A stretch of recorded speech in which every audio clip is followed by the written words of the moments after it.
we are here at the EAU TV UROONCO platform I'm Dr. Giancarlo Marra, working from the University of Turin in Italy.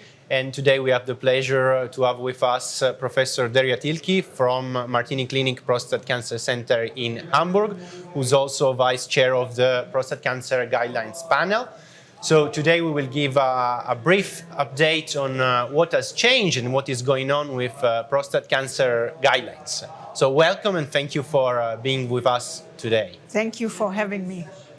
So the first question I wanted to ask, having a look at the press release of the guidelines that happened yesterday at the EAU, I saw there are changes in what is recommending for staging. So what are these changes? What's new?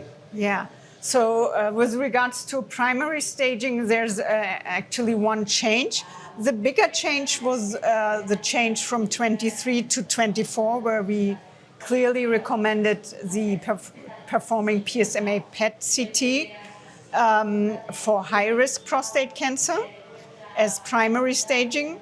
And for the unfavorable intermediate risk patients, we had mentioned CT and bone scan, and to increase accuracy to use PSMA PET. But now in the latest version, we have it the same as high risk. So in unfavorable intermediate risk, we also state to perform PSMA PET-CT.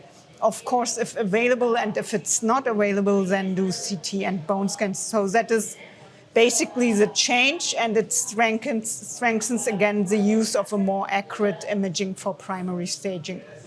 Okay, fantastic. So we now have a PSMA that has been also implemented for unfavorable in intermediate risk, which reflects the wide use and of new generation imaging, and also all the studies in the literature that is pointing towards its increased use and its accuracy also. Okay, thank you very much. Another question I would like to ask is about lymphadenectomy. It's a hot topic. We will also have another discussion coming on at EAU TV. Last year at EAU Game Changer session, it was presented. Were presented the let's say intermediate term result of a trial from the Memorial Sloan Kettering Cancer Center, where patients were randomized to receive limited versus extended pelvic lymph node dissection. Results were quite surprising, quite astonishing, because there were no major differences in terms of BCR, but there were differences in terms of METs, despite, for example, number of nodes was similar between extended and limited, and despite other additional studies characteristics. Do the guidelines this year reflect this trial, and did something change in terms of lymphadenectomy?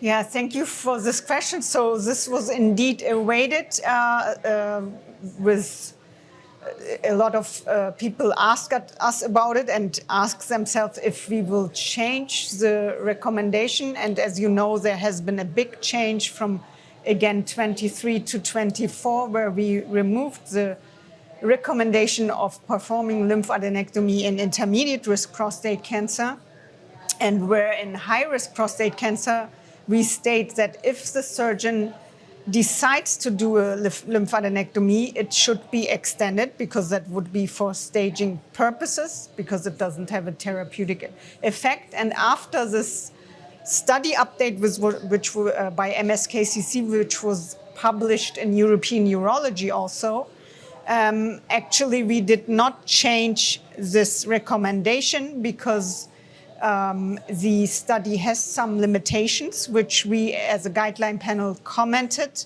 in an editorial. So if the audience is interested in this is already online at European Urology. But due to the limitations we saw, this study didn't lead to any change in the recommendation.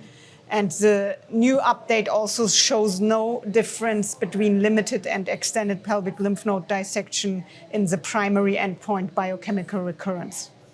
Perfect. So it remains If you want to perform it, do it extended. In the high risk. Exactly, but recommendations didn't actually change. Exactly. Thank you very much. Thank you very much for giving us this update on the guidelines. Pleasure. It was a pleasure to have you. And if you want to have more insights on guidelines opinion, you can read the editorial, or eventually we will do another conversation at EAU TV focused a bit more on lymphadenectomy. Thank you very much for listening. Thank you.